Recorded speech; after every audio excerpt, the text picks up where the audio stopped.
يا أرحم الراحمين. أعوذ بالله السميع العليم من الشيطان اللعين الرجيم. بفضل الله بسم الله الرحمن الرحيم.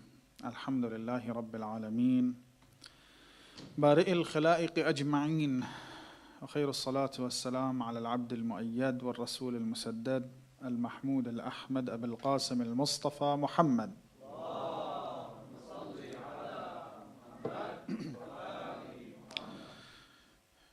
وعلى آله الطيبين الطاهرين، لا سيما بقية الله الحجة ابن الحسن فداه أرواح العالمين، واللعن على أعدائهم أبد الآبدين ودهر الداهرين. قال الله العظيم في كتابه الكريم: بسم الله الرحمن الرحيم: وأما من خاف مقام ربه ونهى النفس عن الهوى فإن الجنة هي المأوى. صدق الله العلي العظيم. Please recite aloud salawat ala Muhammadin wa ali Muhammad.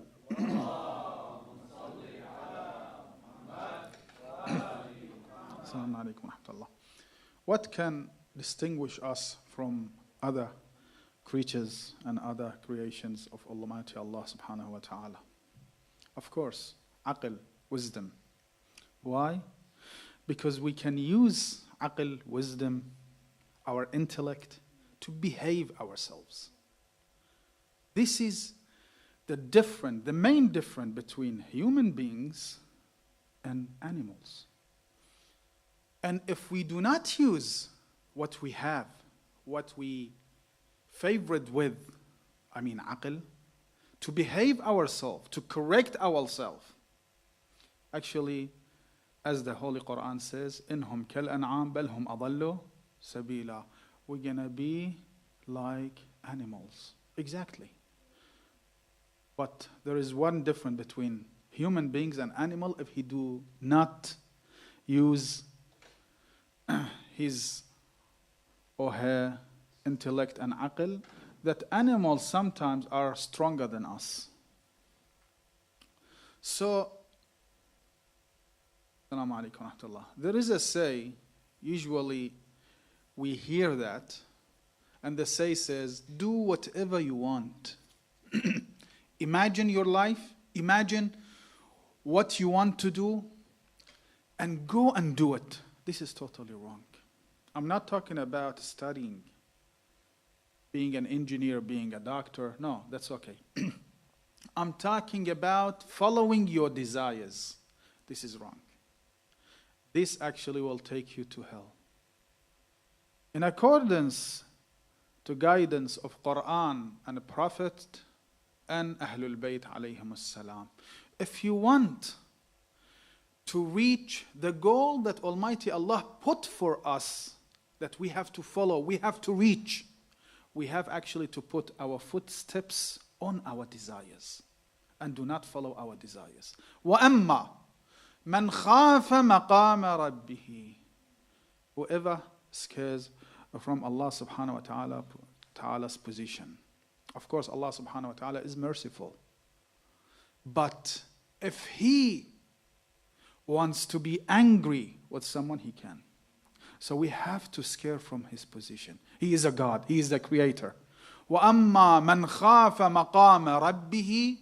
And then he does what? وَنَهَى النَّفْسَ عَنِ الْهَوَى. And the opposite side to what we've been told in schools here, and the opposite side, exactly. You have to put your put your foot on your desires. وَنَهَى النَّفْسَ عَنِ الْهَوَى. Then he will end up in heaven. Otherwise, if someone wants to follow his desires, he might turn Hitler, isn't it? As Rasulullah sallallahu alayhi wa sallam says, وَالنَّفْسُ مِثْلُ أَخْبَثِ الدَّوَابِ إِن لَمْ تُعْقَلْ حَارَتْ. If you do not behave yourself, if you do not actually try to put your footsteps on your desires, you're going to end up like animal. إِن لَمْ تُعْقَلْ حَارَتْ. Hitler had power. Hajjaj ibn Yusuf al-Thaqafi had power. Saddam, who killed about 10 million from his own nations, was a human being, as we see, his face like us, but he followed his desires. That's the problem. والنفس مثل أخبث الدواب إن لم تعقل حارت. أمير المؤمنين علي ibn Abi Talib سلام الله عليه says, أعدى عدوك نفسك التي بين جنبيك. Holy Quran says, إن الشيطان لكم عدو مبين. You can feel that Iblis and Shaitan is your enemy. But the worst enemy for you is your desires. أعدى عدوك نفسك التي بين جنبيك. Your desires. So the difference between us and animal is the aql. If we use that light, that nur, actually we are human beings. Otherwise, إنهم كالأنعام بل هم أضلوا سبيلا. Once Amir al-Mu'mineen Salamullahi alayhi was walking in city of Kufa when he saw a lady carrying some water with her. It was a very hot day. I'm pretty sure some of you visited Iraq. Probably you have visited Iraq in summertime. It's very hot. And he went to her. What is your husband? How come you are carrying your water? It's something hard to carry big amount of water.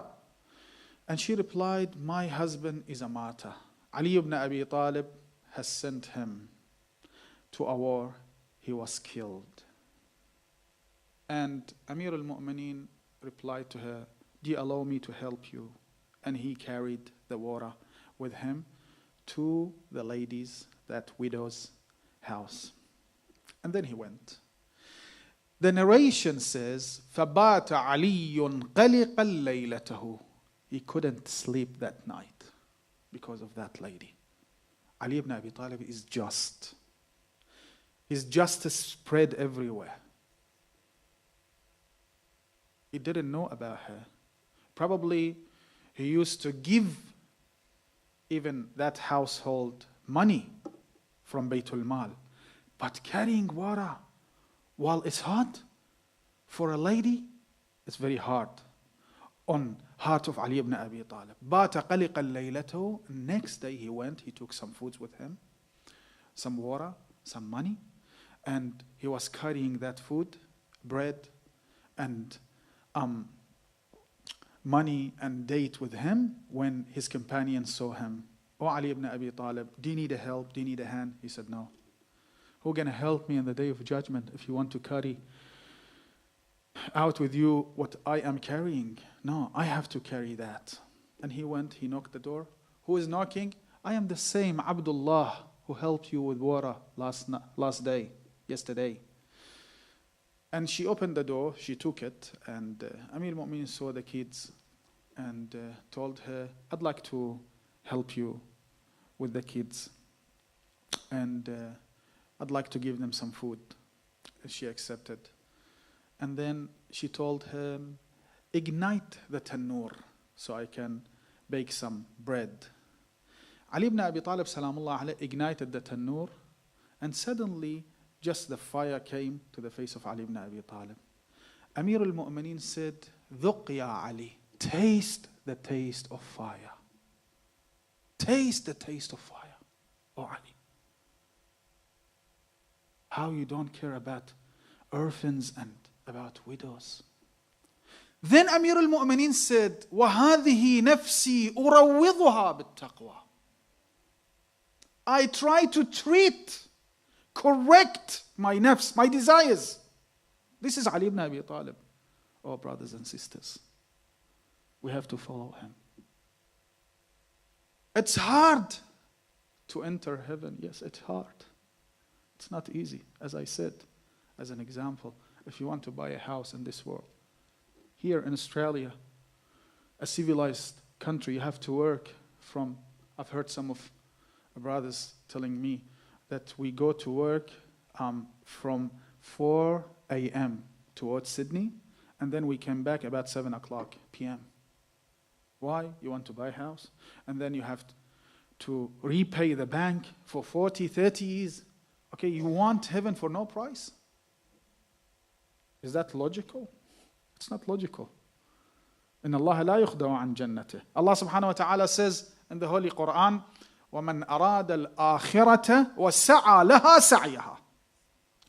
If you want hereafter, you have to put efforts to reach and to gain hereafter. ليس بالتمني. It's not just you want, you have to work for that. You have to work for that. وهذه نفسي أروضها بالتقوى. In a riwayah or khutbah, one of Amir al-Mu'mineen's khutbah عليه أفضل الصلاة والسلام, he said, وَاعْلَمُوا أَنَّهُ مَا مِنْ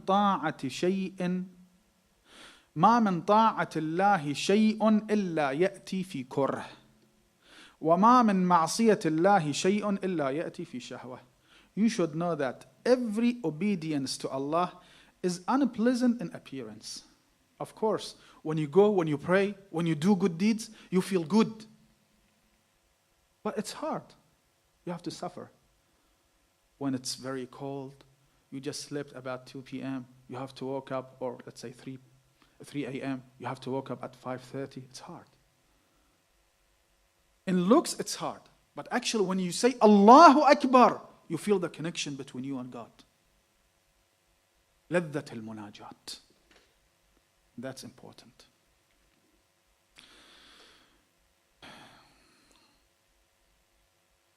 So unpleasant in appearance, while every obedience to Allah or disobedience to Allah has the appearance of enjoyment. That's obvious. ما من طاعة لله إلا يأتي في كره وما من معصية الله شيء إلا يأتي في شهوة. Of course, if you want to follow your desires, it's easy. This is dunya for you. But you want akhirah, وَمَنْ أَرَادَ الْآخِرَةَ وَسَعَى لَهَا سَعْيًا. We have to struggle. As Rasulullah said to people who went to jihad and then came back, Rasulullah told them, مَرْحَبًا بِقَوْمٍ انتهوا من الجهاد الأصغر وبقي عليهم الجهاد الأكبر. They have to fight their desires. It's a fight. It's a conflict. Once Amir al-Mu'minin was walking with his companion, salawatullah wa salamu alayh, and then a poor person came and begged Amir al-Mu'minin for some money. Amir al-Mu'minin just closed his eye. I can assume he was like that. And then he took out some dirahim and gave it to him and said, خُذْهَا وَأَنَا عَلِي. And then he was scared, that poor person. And he took the money and he went. Amir al-Mu'minin's companion told him, oh Amir al-Mu'minin, usually you say that word and that phrase when you just strike with your sword on the head of enemies.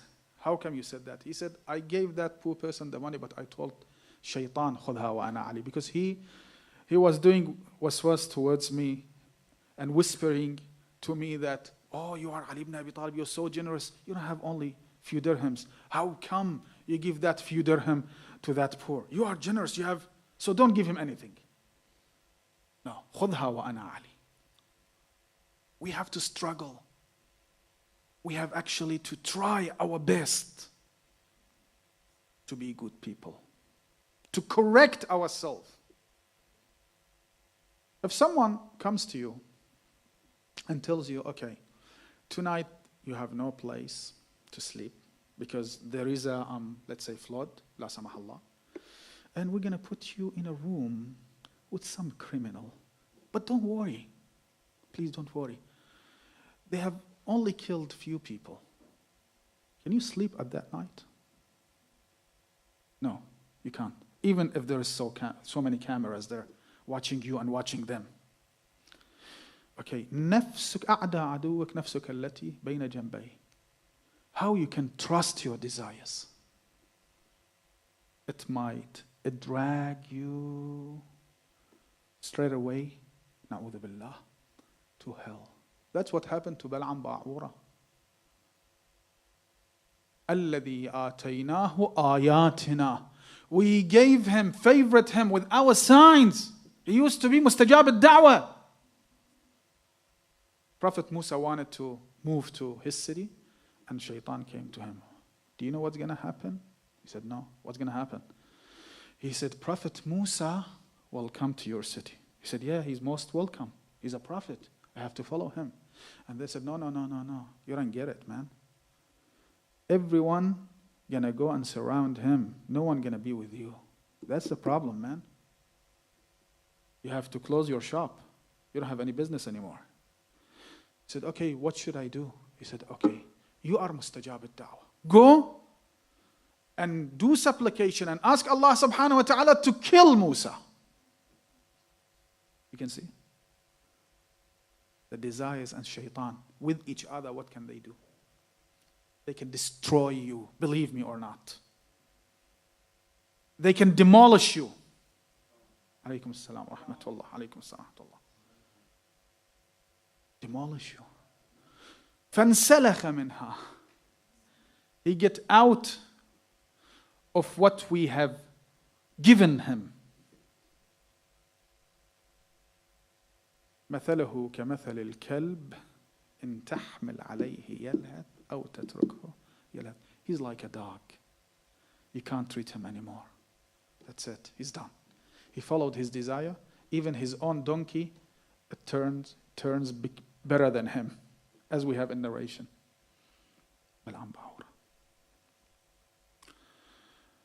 And if someone just follows his desires, he's gonna end up like those who actually worship their desires. They see that their desires is something sacred, divine. They have to follow. Oh man, I've seen some people like that. أَفَرَأَيْتَ مَنِ اتَّخَذَ إِلَهَهُ هَوَاهُ وَأَضَلَّهُ اللَّهُ عَلَى عِلْمٍ. They know what is right and what is wrong, but still they do follow their desires. That's the problem. Have you then considered him who takes his low desires? Actually, who takes desires? Desires is bad. Or as his God. And Allah subhanahu wa ta'ala has made him err having knowledge and has set a seal upon his ear. Even when you go and try to do wa'ath to him, he will not hear you, he will not listen to you. At all. Why? Because he has got his own God. So, stepping on your desires is the right path to go to heaven, as we have a narration from Imam Sadiq. One of his companions came to him and told him, tell me, oh my master, what is the distance between us and heaven? Is it long distance of walking or short distance? Imam Sadiq said 2 steps. He said, really? How? Imam Sadiq has read this ayah.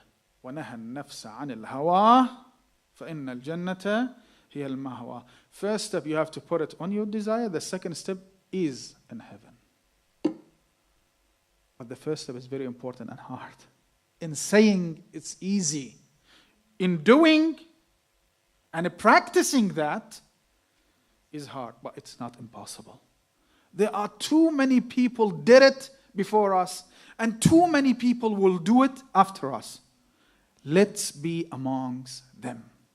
Let's be with Abu Dhar. Let's be with Miqdad. Let's be with the companion of Imam al-Hussein alayhi salam, companions of Ahlul Bayt, companions of prophets. Let's be with the companions of Imam al-Mahdi alayhi afdal salatu wassalam wa ajja Allah farajahu al-sharif. Kazubur al-hadid. They are like an iron. No one can bend them. إن المؤمن كالجبل الراسخ. Amir al-Mu'mineen says, a mu'min, a believer, is like a mountain. No wind can move him. Can a wind move a mountain? A tree? Maybe. Break it. But a mountain? Can a wind break a mountain? No. المؤمن كالجبل الراسخ لا تحركه العواصف. No thunderstorm, no storm, no hurricane, nothing can change him. نسأل الله سبحانه وتعالى أن يجعلنا من المؤمنين ومن الصالحين ومن الذين حاربوا أنفسهم فتغلبوا عليها. هذا والحمد لله رب العالمين، والصلاة والسلام على محمد وآله الطاهرين.